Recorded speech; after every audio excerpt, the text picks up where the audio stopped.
بسم اللہ الرحمن الرحیم فَإِنِ اسْتَكْبَرُوا، پھر اگر وہ تکبر کریں، الَّذِينَ، تو وہ لوگ جو فرشتے ہیں جو عند ربک، آپ کے رب کے پاس ہیں، یسبحون لہ، وہ تسبیح بیان کرتے ہیں اس کی، باللیل، رات کو، والنہار، اور دن کو، وہم لا یسأمون، اور وہ نہیں تھکتے۔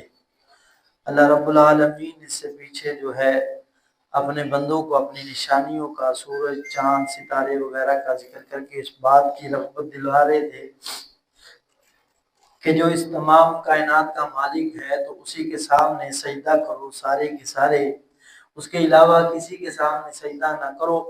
اگر تم تکبر کرو گے تو یہ بات قطع نہیں ہے کہ تمہاری سجدے سے شاید کہ اللہ تعالیٰ کی کوئی شان میں زیادتی بن جائے،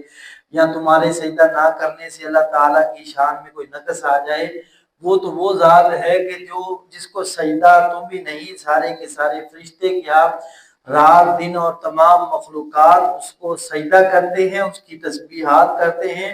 تم تو تھک جاتے ہو، وہ تھکتے بھی نہیں ہیں۔ وَمِنْ آیَاتِهِ، اور اسی کی نشانیوں میں سے، أَنَّكَ تَرَى الْأَرْضَ، کہ بے شک آپ دیکھتے ہیں زمین کو، خاشعۃ، دبی ہوئی، فَإِذَا أَنزَلْنَا، پھر جب ہم نے نازل کیا، عَلَيْهَا الْمَاء، اس پر پانی، اهْتَزَّتْ وَرَبَتْ، اور وہ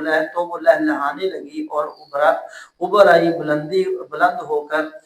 ان الذین، بلا شبہ وہ لوگ، ان الذی، بلا شبہ وہ ذات جس نے، احیاہا،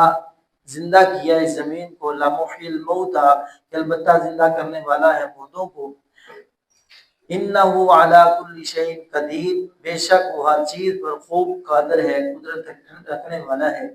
اللہ رب العالمین نے یہاں پر بھی اپنی نشانی کا ذکر فرمایا کہ جو زمین بنجر ہوتی ہے، بیابان ہوتی ہے، اللہ اس پر آسمان سے پانی کے قطرے پھینکتا ہے تو وہ قطروں سے پھر وہ اوپر آتی ہے، وہ بنجر زمین اپنی سبزے کو اور اپنی جو ہریالی کو لہلہاتے ہوئے منور کرتی ہے، اور اس سے جو اناج ہے وہ نکل آتا ہے۔ تو یہ اللہ تبارک و تعالی جو بنجر زمین کو زندہ کرنے پر قادر ہے، وہی ہر انسان کو مرنے کے بعد بھی دوبارہ زندہ کرنے پر قادر ہے، اور ہر چیز پر قدرت اللہ رب العالمین کی ذات کا ہے۔ اس لیے اللہ رب العالمین ہی کو ایک اللہ اور مشکل کشا ماننا چاہیے۔ اللہ ہمیں سمجھنے کی توفیق عطا فرمائے۔